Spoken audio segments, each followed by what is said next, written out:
Estamos chegando ao fim de mais um ano.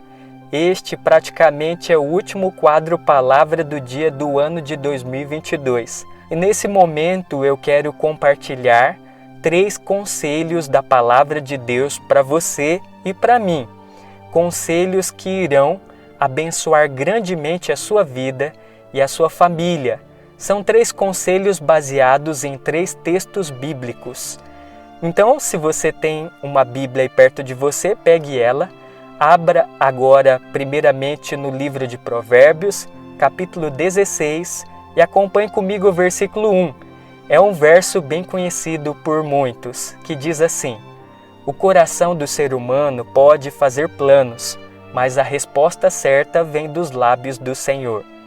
Eu tenho certeza que você que está me assistindo agora, ou a maioria das pessoas que estão me acompanhando, já devem ter traçado algum plano, alguma meta que almejam atingir neste ano de 2023 que está se aproximando, não é verdade?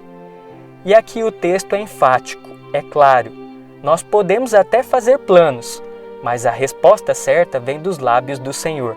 O que isso quer dizer? O que isso significa? Significa que nós precisamos, quando vamos fazer planos, analisar se estes planos estão em harmonia com a vontade de Deus ou não. Porque os planos que não estão em harmonia com a vontade de Deus, eles podem ser frustrados, eles acabam se equivocando. Mas quando nós fazemos planos em harmonia com a vontade, com os planos de Deus, eles não podem ser frustrados. Porque Deus está no controle da história deste mundo. Deus está no controle desse mundo. Isso significa que Deus infringe as nossas escolhas e o nosso livre-arbítrio? Claro que não, de modo nenhum. Deus, Ele permite a gente tomar as nossas decisões. Foi por isso que Ele nos concedeu o livre-arbítrio. Só que, quando nós fazemos escolhas que não estão em harmonia com a vontade de Deus, nós corremos sérios perigos, sérios riscos de nos frustrarmos, de nos decepcionarmos. E é isso que acontece na maioria das vezes. Então fica aqui o primeiro conselho: ao fazer planos, faça planos que estejam em harmonia com a vontade de Deus. E como eu vou saber se esses planos estão em harmonia com a vontade de Deus? Por isso que é importante você acompanhar aqui o quadro Palavra do Dia e também estudar a Palavra de Deus. Procure estudar profundamente a Palavra de Deus para entender a vontade de Deus. E aqui vai o segundo conselho, que está lá no livro de Mateus, Evangelho de Mateus, capítulo 6, versículo 33. É um verso clássico que diz assim: mas buscai em primeiro lugar o reino de Deus e a sua justiça, e todas as outras coisas vos serão acrescentadas. Aqui o texto também é claro e enfático. Quando nós colocamos Deus em primeiro lugar, as outras coisas são acrescentadas. E o que significa colocar Deus em primeiro lugar? Eu te pergunto, quando você acorda, qual é o primeiro pensamento que vem à sua mente? Você pensa ali, eleva os pensamentos a Deus em oração, agradece a Deus, pede para Deus guiar a sua vida durante o dia? Ou a primeira coisa, quando você abre os seus olhos, você já lembra: opa, eu tenho um compromisso hoje. Você já acorda preocupado com comida: o meu gás acabou, ou está acabando, alguma conta está chegando, eu preciso pagar. E assim, a gente é ser humano, a gente corre o risco de acontecer isso.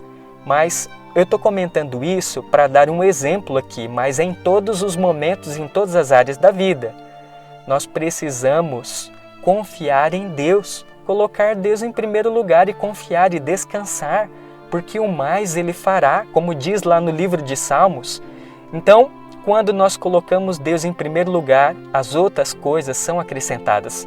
Talvez você esteja se perguntando, mas que coisas?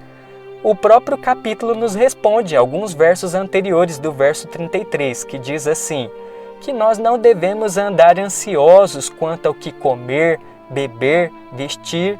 Você, olhando para o mundo hoje, agora, olhando para o mundo em todo o tempo, você percebe que as pessoas vivem vivem a vida toda, a vida inteira, o dia todo, preocupados com o que comer, beber ou vestir. E isso significa que nós não devemos nos preocupar com essas coisas, esperarem que elas caiam do céu. Não, não é nada disso que eu estou dizendo. Eu estou dizendo que o problema aqui, o que o verso nos aconselha, é que nós devemos analisar na nossa vida, agora, hoje, qual está sendo a nossa prioridade. Prioridade é aquilo que você prioriza, aquilo que você coloca em primeiro lugar na sua vida, na minha vida. Nós estamos colocando as coisas de Deus em primeiro lugar ou nós estamos nos preocupando mais com essas coisas passageiras, corriqueiras, essas coisas materiais que são coisas passageiras, mas as coisas espirituais são eternas. Acredite, meu amigo, Deus valoriza mais as coisas espirituais do que as coisas materiais. Ele se importa quanto ao que comer, beber e vestir, mas nós precisamos colocar Ele em primeiro lugar, Deus em primeiro lugar na nossa vida, e logo estas outras coisas serão consequências. Beleza? O terceiro e último conselho está lá no livro de Romanos, capítulo 8, versículo 28. Outro verso bem popular que diz assim, que todas as coisas cooperam para o bem daqueles que amam a Deus. Algumas pessoas interpretam errado. Este texto está ensinando que as coisas ruins são boas, é isso? Então, quando acontece algo ruim, aquilo é bom? Como que o verso quer dizer? Eu vou explicar para você. Aqui quer dizer o seguinte, não é que as coisas más são boas, não é isso. O texto está nos ensinando que todas as coisas, tanto boas quanto más, as coisas boas e as coisas ruins, elas contribuem de alguma forma para o bem-estar eterno de suas criaturas, dos filhos de Deus, para o nosso bem maior, que é o nosso bem-estar eterno, a nossa salvação. Deus é especialista em tirar coisas boas de coisas ruins. Você quer ver um exemplo muito importante, poderoso? A morte de Jesus, um escândalo para os judeus. A morte de Jesus, uma morte vergonhosa. Naquela época foi considerada uma morte vergonhosa, mas que, além dessa morte, nos trouxe a certeza da nossa salvação. A morte de Jesus, que foi uma morte trágica, ela nos garante o perdão dos nossos pecados e a certeza da nossa salvação através da morte de Jesus. Deus pode pegar algo ruim que esteja te afligindo, te maltratando, te prejudicando e transformar numa bênção na sua vida, porque Deus pode operar milagres. E aqui fica um exemplo. E nesse momento eu quero finalizar aqui o quadro Palavra do Dia deste ano de 2022, agradecendo imensamente a sua audiência, a sua companhia. Que Deus te abençoe grandemente, meu amigo, minha amiga, você que está me assistindo, jovem, idoso, criança. Deus lhe dê um ano novo com muitas conquistas, muitas vitórias e também de muita comunhão, relacionamento e missão e preparação para a segunda vinda de Jesus. Porque quando um ano acaba, é um ano a menos para a volta do nosso Senhor Jesus Cristo, a maior de todas as promessas. Deus abençoe, muito obrigado pelo carinho da sua audiência e eu te vejo na próxima semana no quadro Palavra do Dia, só que já no ano de 2023.